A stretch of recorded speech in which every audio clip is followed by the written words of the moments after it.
I just finished watching Swarm, and I just want to say, Dominique Fishback is a special kind. I want Dominique Fishback to get all of her things. I want her to get all the awards. I want her to get all her flowers now. I want her to get all the money. I even want her to get all the roles, okay? Dominique Fishback is so awesome.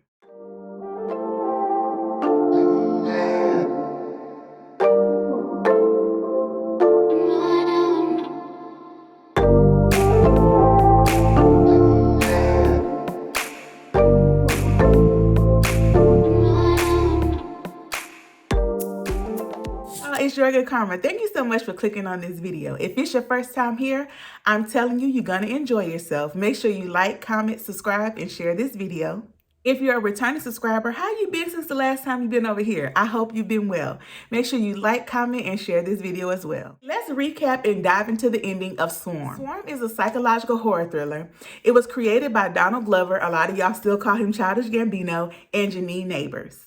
Firstly, Swarm had such a star-studded cast, right? It was so many great actresses and actors in this series that you just knew was going to be awesome. This show starred Dominique Fishback, Chloe Bailey, Damson Idris, Paris Jackson, who is Michael Jackson's daughter. You had Roy Culkin. In the way we seen him that I wasn't expecting. You also had Leon and even Malia Obama, who co-created one of the episodes. Given overall brief synopsis of the show follows Dre, right? Dre is an obsessed fan of a pop star called Naja. The show goes into Dre's life, how much of an obsessed fan she is, and all the dark places being an obsessed fan takes her. If you watch the show, it goes without saying that this is about Beyonce and her fans, okay? Why did they drag the Beehive like that? If you're a part of the Beehive, you had to feel like this. Wait, is this fucking play about us? Because it started that Dre's obsessed with Naja, her fans call themselves the Swarm because she's the queen. It was just such an obvious read of the Beehive. And me being a part of the Beehive, I was just like, why are they reading us like this right now? And what I have to say, you know, the way some of these fans that are a part of anybody's hive or whatever these fans call themselves, a lot of the fans go way too far, and it makes people not like the artists because of the fans. Who else watched the first episode and was shook the entire first episode? Was it just me? It was so much that happened in that first episode. I was like, hold up now. So here are the things that stood out to me in this limited series that I wanted to recap. So let's talk about Chloe Bailey's character, Marissa. Marissa ends up dying at the end of episode 1. But let's talk about it, right? At the end of episode 1, Marissa dies and they rule it a suicide. But how many of y'all, including me, think that Dre actually killed her? And this is why I came to that conclusion, right? Because, okay, Marissa did have marks and stuff on her that shows that she attempted to take her life before. However, she was not allowed at the funeral, right? And we know that anybody that talks wrong about Naja, Dre gonna get you. Dre has no loyalty to anybody. Not even however much she loved Marissa, it did not matter. Marissa was not gonna go to that Naja concert with her. So I think that she unalived her, went to that party that night, and came back to have an alibi. There's something else that stood out to me. What is up with the junk food and the eating? For the life of me, I could not understand what that was about. Especially after she killed Khalid, who is Damson Idris' character. That was so disturbing, honey. That scene, Dominique, girl, I'm a Naja fan. If I ever met anybody on the streets, okay, and they tell me who's your favorite artist, I'm going to respond Naja. And that ain't even a real star. That's how scared Dominique had me watching this. I mean, she acted just, oh my God, I could go on and on about her performance in this limited series. But again, I just don't understand the food. Like, I wonder, does the food thing come from when she was younger and her not coming from a good background, so she obsesses over food? Maybe she went hungry as a child. Or is it just like a part of her addiction to killing people, right? Like after she kills somebody, that sugar and that junk food also increases her high after she killed someone. Here's something else that tripped me out, okay? When we see her character run away and now she's working in a strip club, right? Me thinking that, okay, Her sister just died. She's having to get away, so she found herself in a strip club. Maybe she don't got job skills. She don't work, obviously. All she do is save her money for Naja. What's a quick way to save your money for Naja? Go strip, right? So I'm thinking Dre is in a strip club trying to get her ticket money up. That's what I'm thinking. Honey, the whole time, she's stalking a man that said something bad about Naja on Twitter. Girl. While she working at the strip club, she meet Paris Jackson's character. And listen, this whole scene. My last relationship because he couldn't accept me being black. You're black? Yeah. My dad's half. Half what? Black? Yeah. That's why my stage name's Halsey. Was a doggone trip, okay? Because I don't know if y'all know how people have came at Paris Jackson and Halsey about them not being black and all this other kind of stuff. So for them to cast her to say this line, mwah, chef's kiss. I also love how this show rehashed the whole Who Bit Beyonce thing. That's also how you know they came for the Beehive and Beyonce. Y'all remember when somebody bit Beyonce?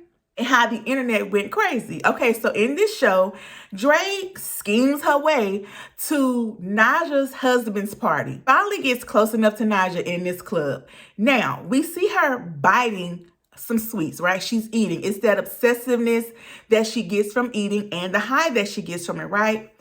Baby, the whole time, she didn't bit her favorite pop star that she obsessed with.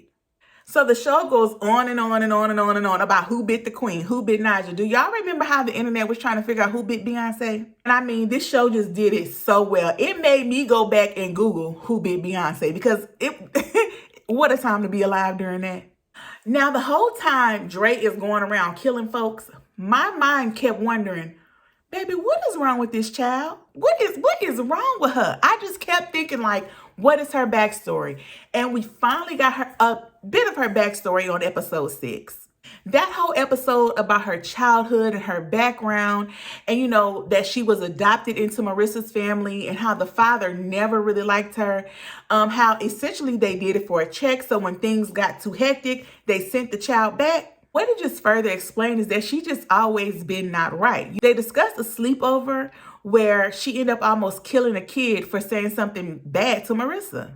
Another part that stood out to me, her whole time at the cult with Billie Eilish's character. Honey, listen, even the way they recruited her, okay? If you ever looked in the cults and things like that, that is how they recruit you, honey. They're all nice to you. Oh, you need a place to stay? We got you. They don't charge you anything. They don't want anything from you, baby, because the whole point is to get you caught up. Now, can we just say she was having some breakthroughs at the cult, okay? She was. But then the cult leader, who is Billie Eilish's character, had to go and say something about Naja. She had to go and say something. And the way she killed Billie Eilish's character and drove off fleeing and had them cult members on top of their car, wow.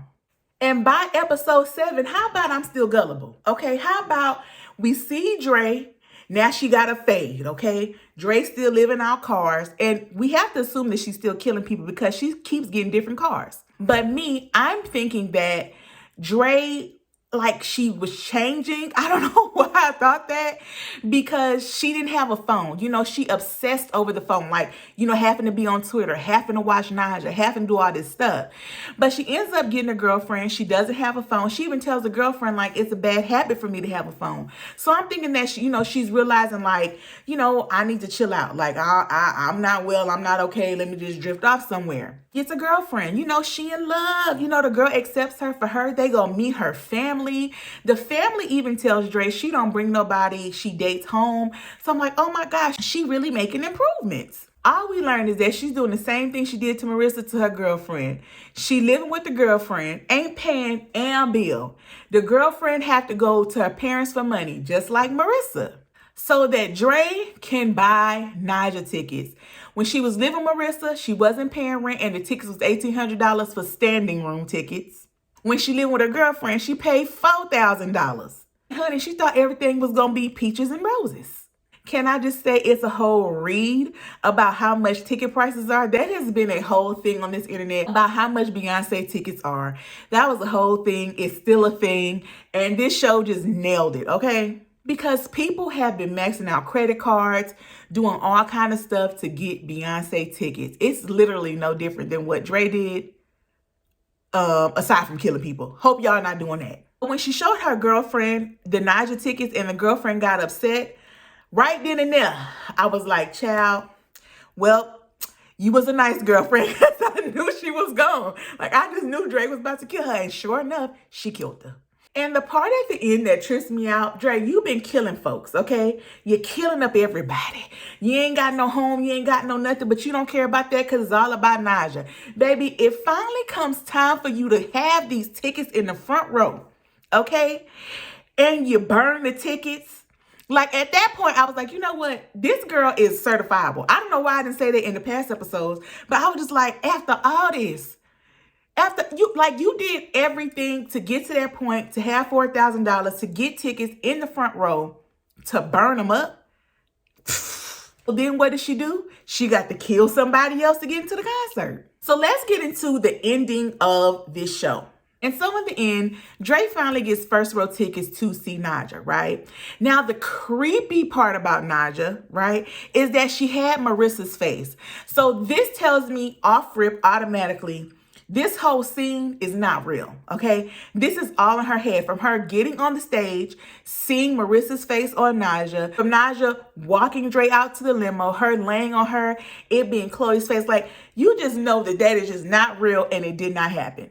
And so it leads you to wonder what did happen in the end. Listen, a lot of theories are, and they said that it was explained in episode 6, is that once she got there, she was arrested by the cops, and that her being walked out was actually by the police. But here's my thing. I don't even think that she even made it to the concert. I don't even think that she made it inside.